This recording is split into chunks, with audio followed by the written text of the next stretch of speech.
دوستو یہ سوال کئی دہائیوں سے عالمی سطح پر بحث کا مرکز بنا ہوا ہے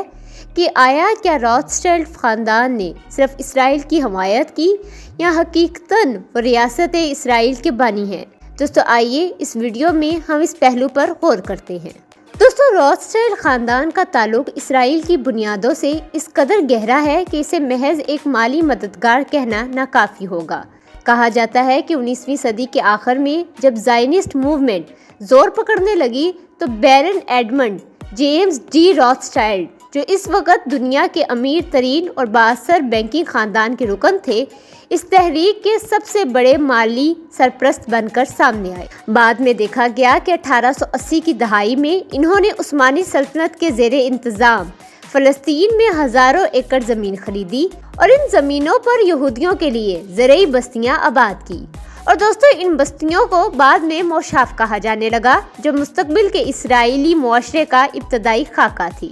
دوستو بیرن ایڈمز نے ان بستیوں کو صرف مالی وسائل نہیں دیے بلکہ ان کی زراعت، تعلیم اور صحت کے نظام کو بھی ترقی دینے کے لیے یورپ سے ماہرین بھی بھیجے، اور دوستو اس عملی کردار کی وجہ سے ہی انہیں فادر آف دی یشوع یعنی فلسطین میں یہودی بستیوں کے باپ کے طور پر جانا جاتا ہے۔ ویورز بات صرف یہاں تک ہی نہیں تھی، روتھسچلڈ خاندان کا اثر صرف زمینی سطح تک محدود نہیں رہا بلکہ تاریخ میں عالمی سفارتکاری میں بھی ان کا کردار نمایاں رہا تھا، اور اس کی سب سے بڑی مثال 2 نومبر 1917 کا وہ مشہور خط ہے جسے تاریخ میں بیلفور ڈکلریشن کے نام سے جانا جاتا ہے۔ ویورز یہ خط برطانوی وزیر خارجہ آرتھر بالفور نے یہودی ریاست کے قیام کے حق میں لکھا، اور یہ کسی حکومتی دفتر یا زائنسٹ تنظیم کے نام نہیں بلکہ براہ راست لندن میں مقیم والٹر روتھسچلڈ کو بھیجا گیا۔ اور دوستو اس بات سے اندازہ لگایا جا سکتا ہے کہ برطانوی حکومت اس وقت زائنسٹ موومنٹ کا نمائندہ کس کو سمجھتی تھی۔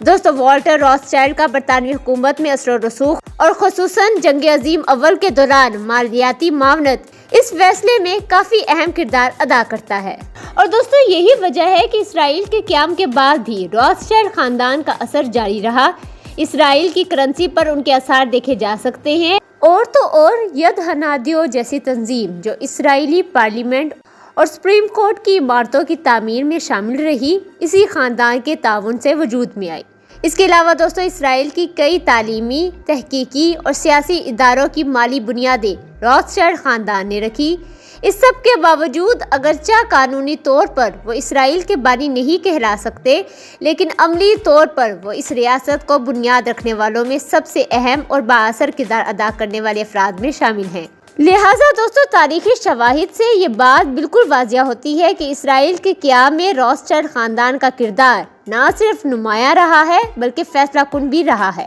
ان کی مالی معاونت، سیاسی اثر و رسوخ اور زمینی سطح پر اقدامات نے ایک ایسے خواب کو حقیقت میں تبدیل کرنے میں مدد دی جو اس وقت ناممکن سمجھا جاتا تھا، اور یہی وجہ ہے کہ اس خاندان کے بغیر اسرائیل کی تاریخ مکمل نہیں سمجھی جا سکتی۔ تو یہ ہے دوستو ہماری آج کی ویڈیو۔ مجھے امید ہے آپ کو آج کی ویڈیو پسند آئی ہوگی، اور مزید ایسی ویڈیوز کے لیے ہمارے چینل کو سبسکرائب کر لیں اور اس ویڈیو کو لائک اور شیئر کرنا نہ بھولیں۔